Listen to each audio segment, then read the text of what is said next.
bonjour. Bienvenue à tous. Alors, même à ceux qui nous regardent de loin, effectivement. Très heureux de vous accueillir ce matin, 15 jours après Pâques, le dimanche du Bon Berger. C'est assez intéressant parce que aux États-Unis, ce dimanche du Bon Berger, ça s'appelle le dimanche du Christ qui est roi. Et c'est assez étonnant parce qu'il y a cette double image, aussi celle qu'on voit au-dessus de notre chair, si vous la voyez. C'est cette image de l'agneau qui est debout, qui porte la croix. C'est le signe à la fois de ce bon berger qui donne sa vie pour ses brebis et en même temps celui qui règne pour toujours et qui a toute autorité. Et ce matin, on n'est pas juste invités à venir au culte, mais nous sommes invités vraiment à vivre le culte et à le vivre avec le bon berger qui veut nous accueillir. Moi, j'ai presque envie, ça me ferait du bien d'ailleurs, mais presque envie de me retirer et puis de le laisser faire lui. Parce que le mot d'ordre de ce dimanche et de cette semaine nous dit « Je suis le bon berger, mes brebis écoutent ma voix ». Donc écoutez pas ma voix, écoutez la sienne. Mes brebis écoutent ma voix, je les connais et elles me suivent et je leur donne la vie éternelle. Est-ce qu'on réalise ce que ça veut dire ? Il nous donne la vie éternelle. Waouh ! Alors, juste la prendre. Tout ce qu'on a à faire. Il faut juste qu'on la prenne. Il nous la donne, alors il faut qu'on la prenne. Amen. Alors on va vivre ce culte. Vous verrez, voilà. Ce sera un tout petit peu différent d'habitude. Un tout petit peu, je vous rassure. Non, tout petit peu. Ouais. On va chanter du cantique 405, « Mon Dieu, mon Père, écoute-moi, car ma prière s'élève à toi ».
On va proclamer ensemble le psaume 23, « L'Éternel est mon berger, Je ne manquerai de rien. Il faut qu'on intègre cette parole. Je ne manquerai de rien. Il me fait reposer dans de verts pâturages. Il me dirige près des eaux paisibles. Il restaure mon âme. Il me conduit dans les sentiers de la justice à cause de son nom. Quand je marche dans la vallée de l'ombre de la mort, je ne crains aucun mal, car tu es avec moi. Ton bâton et ta houlette me rassurent. Tu dresses devant moi une table en face de mes adversaires. Tu oins d'huile ma tête et ma coupe déborde. Ma coupe déborde. Oui, le bonheur et la grâce m'accompagneront tous les jours de ma vie. Et j'habiterai dans la maison de l'Éternel jusqu'à la fin de mes jours.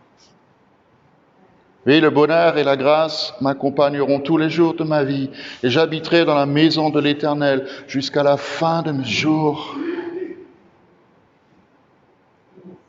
Est-ce qu'on peut le confesser ensemble? Oui, le bonheur et la grâce m'accompagneront tous les jours de ma vie. Dites-le.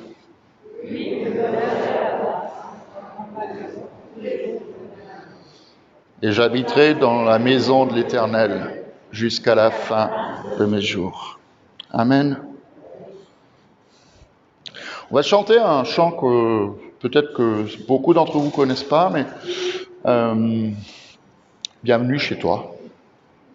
On t'accueille, Saint-Esprit, on t'accueille, Papa, on t'accueille, Jésus, dans cette maison qui est ta maison. Alors, bienvenue chez toi.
On veut, Seigneur, juste en tournant, parce qu'on vient de chanter quelque chose qu'il faut qu'on dénonce et que il faut aussi qu'on chasse de nos vies et qu'on expulse d'une certaine manière de nos églises. C'est cette peur que nous pouvons avoir de louer ton nom. Cette peur qui parfois nous habite de simplement nous exprimer devant toi avec ce que nous sommes, avec comme nous on est, comme qui nous sommes, Seigneur, et d'entrer dans cette sainte, parce que c'est une sainte liberté que tu donnes à tes enfants. Cette sainte liberté que tu donnes à tes enfants de pouvoir s'approcher de leur Père tel qu'ils sont, sans rien garder, sans rien retenir. Et je sais, parce que c'est ce que tu veux nous montrer ce matin, tu cherches notre proximité. Tu cherches pas un peuple qui t'adore juste du bord des lèvres ou du bout des lèvres, mais un peuple qui loue ton nom et qui se donne à toi. Qui se donne à toi pleinement, qui est capable de déverser devant toi à la fois sa joie et sa plainte. Et toi, tu es un Père qui est tellement bon, qui accepte que nous venions gémir devant toi, pleurer devant toi, et qui accepte aussi de partager le bonheur que nous avons de te connaître. Et il faut qu'on prenne conscience, Père, devant toi, que tu connais toutes choses, que tu sais toutes choses. Tu connais nos vies, bien mieux que nous la connaissons, mais tu connais nos vies. Tu connais nos vies. Alors dans le nom de Jésus, nous prions que tu nous donnes la force de renoncer à tous les faux semblants. Ils servent à rien.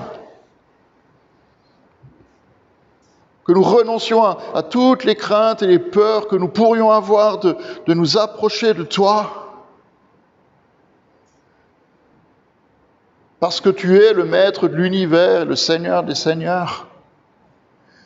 Et que nous oublions en le disant que tu es un Père qui est proche de ses enfants. Et un Père qui est bon. Là, on proclamait ensemble, tu es le bon berger. Tu es un bon berger pour chacun d'entre nous. Alors on va continuer à louer ton nom, à t'adorer, à incliner nos cœurs et à lever nos têtes.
On aime proclamer ton nom, Seigneur.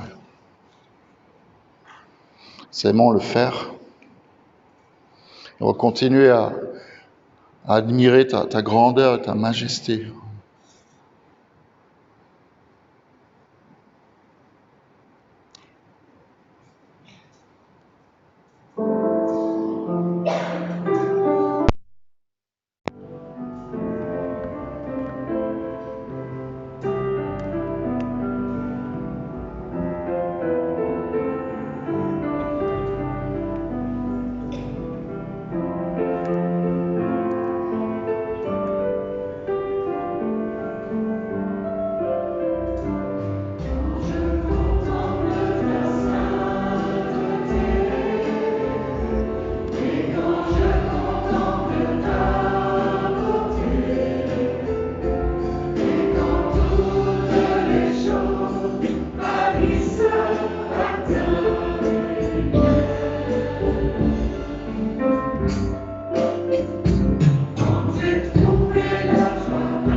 Seigneur dit, je suis le bon berger. C'est Jésus qui parle.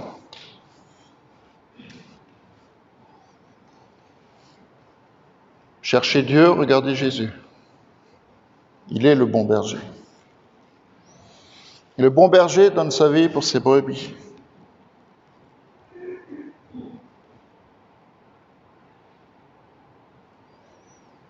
Le bon berger donne sa vie pour ses brebis.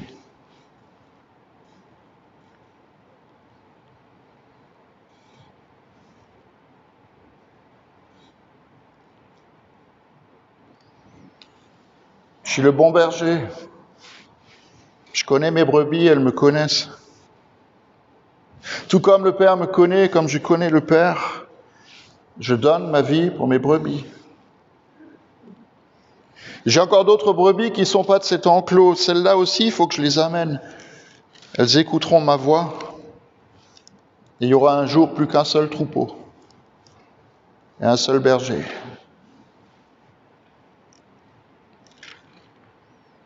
Mes brebis écoutent ma voix, je les connais et elles me suivent.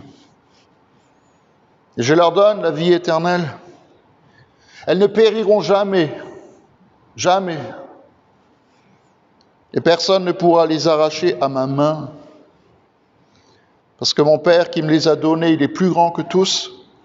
Et personne ne peut les arracher à la main de mon Père. Parce que le Père et moi, nous sommes un.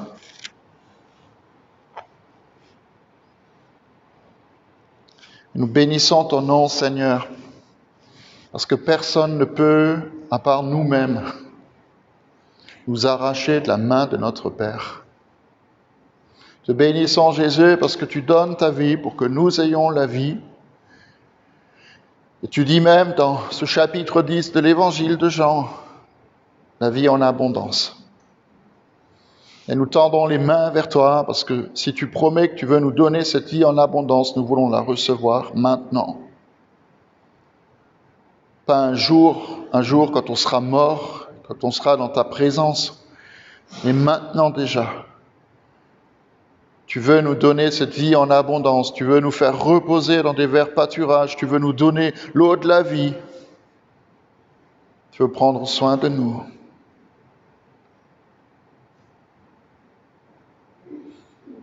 Et ces choses s'accomplissent non pas par nos œuvres, nos actes, nos belles paroles, nos attitudes et nos comportements que nous estimons justes. C'est juste un cadeau que tu nous fais. C'est le fruit de ta grâce. Nous recevons quelque chose que nous n'avons pas mérité. Tu te donnes toi-même entièrement, complètement à chacun d'entre nous pour que nous recevions cette vie que tu offres. Amen. Je vous invite à chanter fort et puissant.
Amen. On le proclame ensemble que notre Dieu, il est fort et puissant.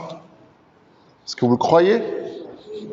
Capable de chasser les ténèbres, même les plus profondes aussi dans nos vies.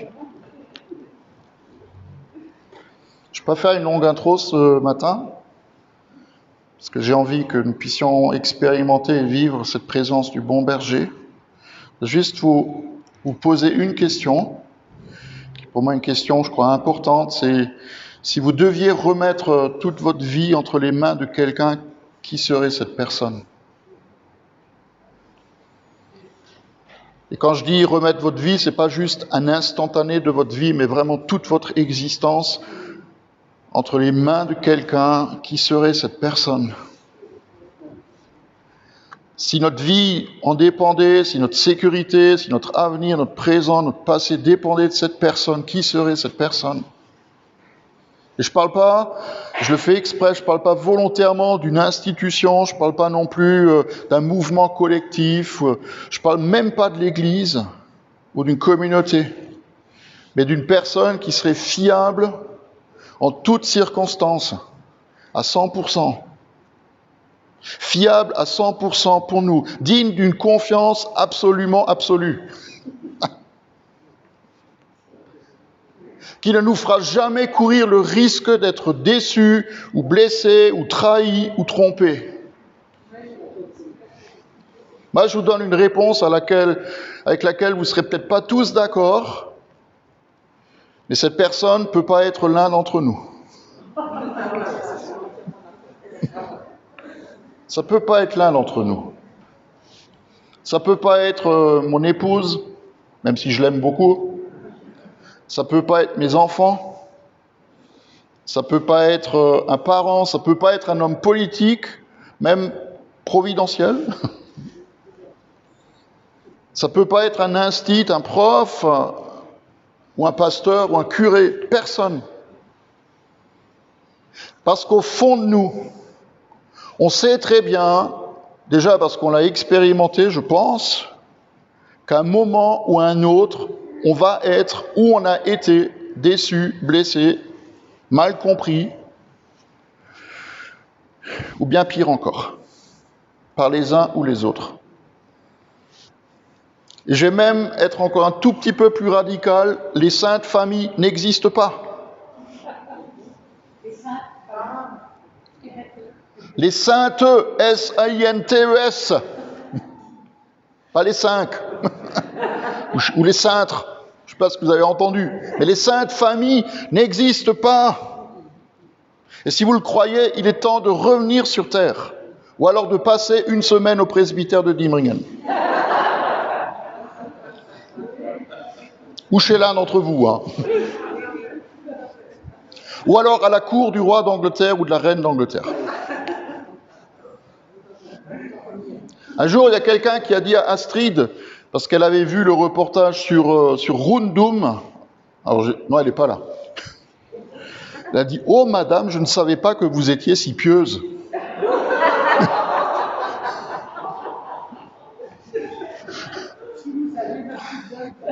Moi, j'aurais eu envie de lui répondre ça, hein, si vous la connaissiez vraiment.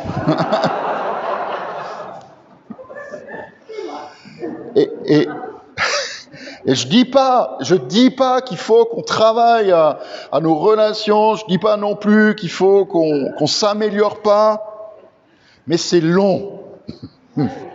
Ça prend du temps. Et la destination finale de notre réussite personnelle ou familiale, à chacun d'entre nous, hein, ce sera dans l'éternité, c'est pas avant. Moi, j'en suis persuadé. Nous resterons sur la terre tant que nous vivrons des êtres de chair et de sang, malheureusement imparfaits. Et ce qui est extraordinaire, c'est que le Seigneur, avec les imparfaits que nous sommes, dans le présent, il compose avec notre passé pour nous donner un futur. Ouais. Il n'y a qu'une personne à qui nous pouvons nous confier vraiment, c'est le bon berger. Et je le dis à chacun d'entre nous qui sommes enfants de Dieu, mais je le dis aussi à ceux qui ne le connaissent pas encore et qui ne croient pas en lui. Parce qu'il est ce Seigneur, ce Sauveur auquel tout le monde aspire, même s'ils ne s'en rendent pas compte. Et ce matin, on lit un texte du prophète Ézéchiel. C'est un prophète que j'aime beaucoup. Alors, on ne lit pas souvent des textes de ce livre parce que c'est très symbolique. Il y a plein de choses qu'on ne comprend pas. On lit parfois cette image des ossements qui reprennent vie, qui est quand même une image de la restauration d'Israël. Ou alors on lit cette histoire du fleuve qui sort du temple et qui coule, dans lequel nous sommes invités à entrer. Mais j'aime le prophète Ézéchiel parce que le prophète Ézéchiel, d'abord il a un ministère très coloré, c'est très vivant. Un jour Dieu lui a demandé de couper sa barbe en 3. Alors j'espère qu'un jour il ne me demandera jamais. Puis d'en prendre le tiers et puis de le brûler au feu, d'en prendre un tiers, de le mettre dans son manteau et puis d'en prendre un tiers et de le manger. Mais il avait un message à faire passer. Et le prophète Ézéchiel, il dit dans sa lettre que nous ne devons pas nous confier entre les mains des hommes, confier notre vie entre leurs mains. C'est ce qu'il dit. Chapitre 34, parole de l'Éternel m'a été adressée, il m'a dit, Fils de l'homme, prophétise contre les bergers d'Israël, contre ceux qui prétendent avoir les réponses, etc., etc. Lisez le début du chapitre. Et à partir du verset 10, il dit la chose suivante, mais voilà ce que dit l'Éternel, le Seigneur l'Éternel, je m'en prends au berger, je retirerai mes brebis de leurs mains, et je ne les laisserai plus prendre soin des brebis, et ne pourront pas en profiter, ou plus en profiter pour eux-mêmes. J'arracherai mes brebis de leur bouche, et elles ne leur serviront plus de nourriture. En effet, voilà ce que dit le Seigneur l'Éternel, je m'occuperai moi-même de mes brebis, je veillerai sur elles. Tout comme un berger part à la recherche de son troupeau quand il se trouve au milieu de ses brebis et qu'elles sont dispersées, je veillerai sur mes brebis et je les arracherai de tous les endroits où elles ont été éparpillées, un jour de ténèbres et d'obscurité. Je les ferai sortir des divers peuples, je les rassemblerai des divers pays, je leur ramènerai sur leur territoire, je les conduirai sur les montagnes d'Israël, le long des cours d'eau et dans des endroits habités.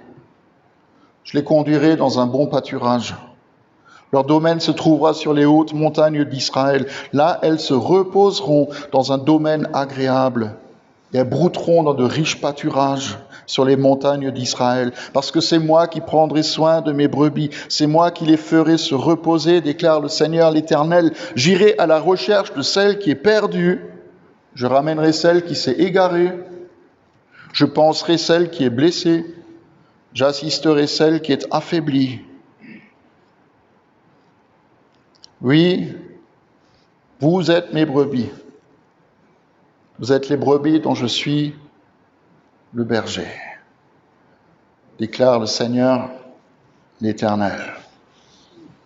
Et je crois que pour nous ce matin, aussi pour ceux qui écoutent sur Internet, pour nous ce matin, c'est une invitation à remettre notre vie tout entière entre les mains de ce berger-là. Ce berger-là. Parce que ce bon berger, il a une nature absolument extraordinaire, c'est qu'il n'arrête pas de nous courir après. Il n'arrête pas. Il n'arrête pas de nous chercher. Il n'arrête pas de nous inviter. Il n'arrête pas de vouloir notre bien et de le dire et de le montrer, de nous faire goûter sa présence. Ce seul berger qui n'a jamais rejeté celui qui venait à lui. Peu importe sa condition. Peu importe son rang social, peu importe sa langue, peu importe la couleur de sa peau, sa richesse, sa pauvreté, son infirmité. Il est le bon berger. Vous savez, l'histoire qui est la nôtre, c'est pas juste une histoire d'homme ou de femme, mais c'est l'histoire de ce Dieu qui est berger pour chacun d'entre nous. Ce Dieu qui nous cherche, ce Dieu qui nous court après, ce Dieu qui désire nous voir rentrer à la maison, qui veut nous faire du bien. Et quand vous lisez toute l'Écriture du commencement jusqu'à la fin, on le voit tout le temps, ce Dieu qui court après nous. Ce Dieu qui veut soigner, guérir, donner des verts pâturages.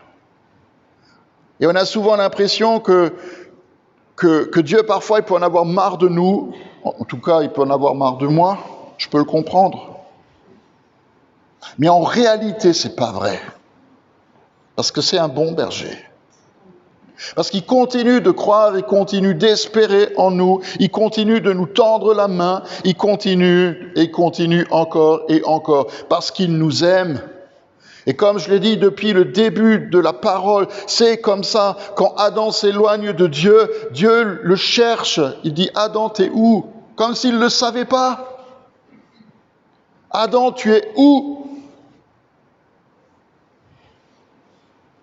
Et ça continue avec Caïn. Caïn, il est où ton frère? Comme si Dieu ne le savait pas. Puis il y a Jacob avec lequel Dieu lui-même, je ne sais pas si on réalise ce que ça veut dire, Dieu lui-même accepte de lutter avec lui. Et Jacob, il dit, parce qu'il ne sait pas que c'est Dieu, je ne te laisserai pas partir avant que tu m'aies béni. Et Dieu accepte que Jacob, il se batte avec lui. Et le résultat de sa foi, c'est quoi? Mais c'est que Dieu le bénit. Moïse, qui a passé 40 ans à croire qu'il était quelqu'un, puis 40 ans à comprendre qu'il était personne, et qui a réalisé pendant 40 ans que Dieu peut faire quelqu'un avec personne. C'est long, 40 ans. Mais vous avez quel âge? Pardon. Ce Dieu qui court après David alors qu'il se réfugie dans les cavernes d'En-Gedi, où il compose les plus beaux psaumes. Où il court après Élie qui s'est réfugié dans la grotte parce qu'il en a marre. Quand il dit à Dieu, « T'as rien fait pour moi, tu t'es pas mis de mon côté, alors que moi, j'ai tout donné pour toi. » Ce Dieu qui court après Jonas, qui s'enfuit et qu'il finit par attraper. Ce Dieu qui court après Saul, qui persécute l'Église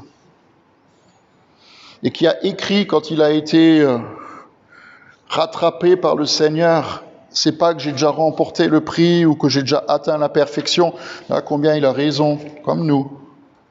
Mais je cours pour tâcher de saisir le prix, parce que moi aussi j'ai été saisi par Jésus le Christ.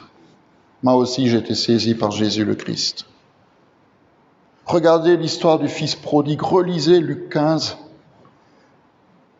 Ces deux fils qui comprennent rien à l'amour de leur père, et ce père qui les cherche, qui les attend, qui court à leur rencontre. Combien de fois Jésus a parlé en parabole pour nous expliquer que Dieu, le bon berger, il court après ses brebis. Parce qu'il sait, et il sait, et il sait, et il le sait aussi pour nous, que sans lui, ça ne va pas aller. Sans lui, ça ne va pas aller. Et il le fait parce qu'il nous aime. C'est la plus grande des facettes que Dieu a révélées et que Jésus va nous montrer. Aussi longtemps que Dieu nous cherche, c'est parce qu'il nous aime. Parce qu'il n'y a rien qui puisse nous satisfaire, nous sauver et restaurer nos vies que de se laisser prendre, saisir, d'accepter, de se jeter dans les bras de ce berger-là. Moi, j'aime le livre de mon ami Bill Johnson qui dit que Dieu est bon, mais il rajoute, mais il est encore bien meilleur que tout ce que tu penses. Il est meilleur que tout ce qu'on pense. Et c'est vrai parce qu'il continue de nous chercher. Il continue de nous avoir. Alors qu'est-ce que nous attendons? Vous savez, l'apôtre Jacques, il écrit dans sa lettre « Approchez-vous de Dieu et il s'approchera de vous ». C'est un peu comme Jésus quand il dit « Demeurez en moi et je demeurerai en vous ». Approchez-vous de Dieu et il s'approchera de vous, parce que c'est uniquement dans sa proximité que nous allons expérimenter la grandeur de son amour et la richesse de sa bénédiction.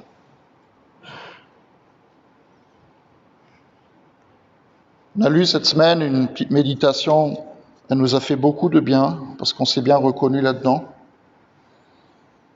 qui rappelait l'histoire de Pierre qui se tient à distance quand Jésus est arrêté. Et personne qui a écrit cette méditation, elle disait que Pierre, finalement, il est un peu comme beaucoup d'entre nous. On traîne juste autour de Jésus, mais on garde nos distances.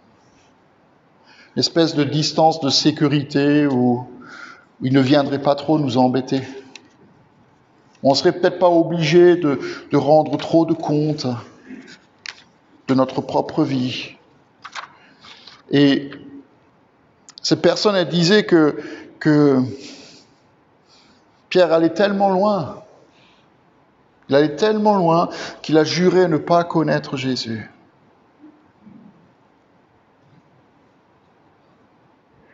Moi, j'espère qu'on n'ira jamais aussi loin que ça. Que jamais on tombera dans cette rébellion consciente ou inconsciente où on s'éloigne de notre Dieu de manière volontaire. Mais je prie encore plus qu'on ne se contente pas de traîner un peu autour de Jésus à distance respectable. Parce qu'on ne veut pas aller trop loin. Ça, j'ai parfois entendu. Je ne veux pas aller trop loin. Et mon ami, tu ne dois pas aller trop loin, tu dois te rapprocher plus. Ou alors parce qu'on veut préserver une espèce de part d'indépendance que nous aurions. Comme ces brebis qui ne veulent pas écouter, qui sont de vraies têtes de mule. Alors c'est vrai qu'on ne comprend pas toujours tout ce que Dieu fait. Et c'est bien que ce soit comme ça. On aimerait bien que Dieu il agisse de manière prévisible, acceptable. Mais il ne le fait pas. On aimerait bien que tout soit programmé, mais ça ne l'est pas. On aimerait bien enfermer notre Dieu dans une boîte avec une belle étiquette dessus du dimanche matin. Mais ça ne marche pas comme ça. Parce que Dieu, il ne cherche pas des copains. Dieu, il cherche des hommes et des femmes qui l'aiment comme lui, il les aime. Il n'a pas envie de traîner juste avec nous. Il a envie de s'engager avec nous dans une aventure qui sera, moi je le sais, exaltante, extraordinaire, passionnante. Et nous serons, souvent même sans qu'on s'en rende compte, transformés par son amour. Je vous dis la vérité ce matin, abandonner sa vie entre les mains du bon berger, c'est la seule bonne chose à faire. Parce qu'il n'y a aucune sécurité à vouloir rester loin de lui. Bien au contraire. Et en nous approchant de lui, en le laissant nous approcher, nous allons expérimenter la grandeur de qui il est et la grandeur de sa bonté.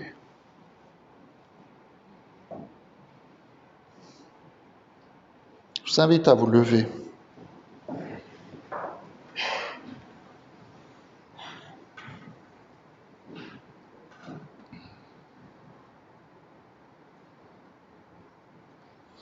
C'est juste qu'on écoute ce que Dieu dit au prophète Ézéchiel.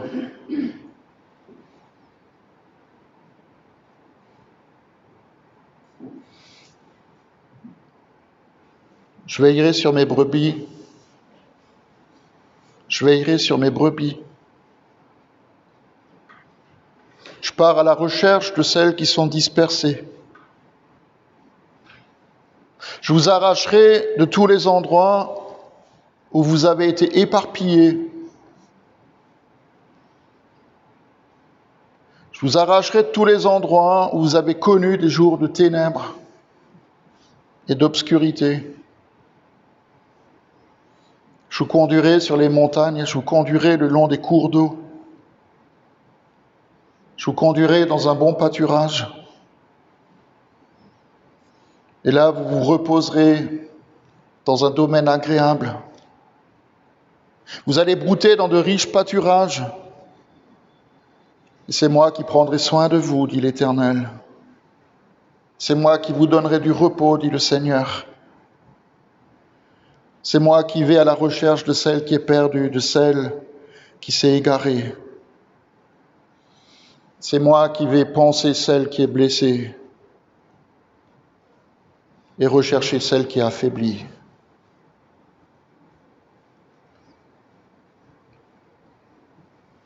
Je voudrais vous inviter à vous approcher du Seigneur, et vraiment à vous approcher de lui, de tout votre cœur, et de le laisser faire. S'il vous plaît, laissez-le juste faire. Essayez pas de réfléchir ou de penser ou de lui dire ce qu'il doit faire, mais laissez-le juste agir. Laissez juste agir le bon berger.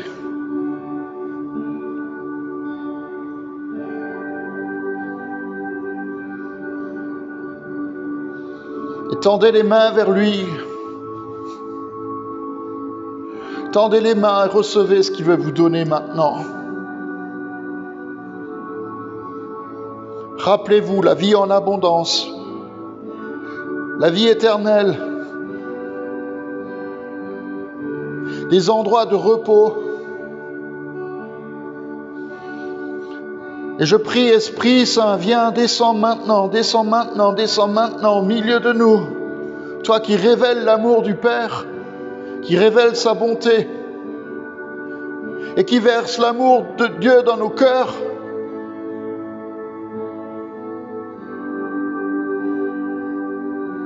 Et remettons-lui tout ce qui nous blesse, tout ce qui nous fait mal, toutes nos déceptions, toutes nos maladies.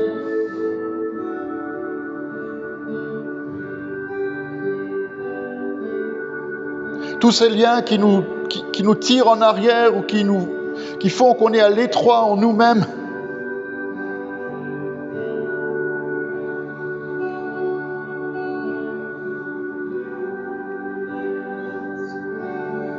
Donnez-lui votre vie.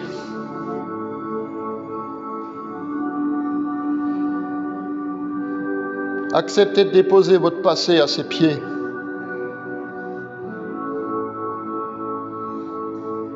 Recevez une vie nouvelle.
J'aimerais tellement qu'on puisse venir devant et que chacun d'entre vous soit béni par le Seigneur. On ne peut pas le faire. Mais je crois que ce chant de bénédiction, il est pour chacun d'entre nous ce matin. Je crois que le Seigneur, il est en train de toucher nos vies et veut nous faire prendre conscience de sa présence à nos côtés tous les jours. Et on va juste prier ensemble, comme Jésus nous a appris à le faire.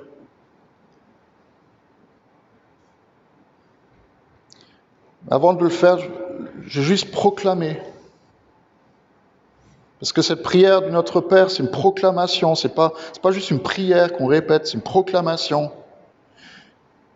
Je proclame que le règne de Dieu vienne maintenant. Que le règne de Dieu vienne là où il faut qu'il vienne, dans les situations de nos vies. Et je proclame, volonté de Dieu soit faite maintenant. Sur nous, en nous, autour de nous. Pour que ce qui est au ciel descende sur la terre, mais pas n'importe où, mais sur la nôtre. Sur ma terre à moi, sur mon cœur et sur ma vie. Et Père, comme tu nous as promis de ne jamais nous abandonner, alors nous te disons ce matin que nous le croyons et que nous nous confions en toi. C'est pour ça qu'ensemble nous pouvons dire, notre Père qui es aux cieux, que ton nom soit sanctifié, que ton règne vienne, que ta volonté soit faite sur la terre comme au ciel. Donne-nous aujourd'hui notre pain de ce jour. Pardonne-nous nos offenses, comme nous pardonnons aussi à ceux qui nous ont offensés. Et ne nous laisse pas entrer en tentation, mais délivre-nous du mal. Car c'est à toi qu'appartiennent le règne, la puissance et la gloire, pour les siècles des siècles. Amen.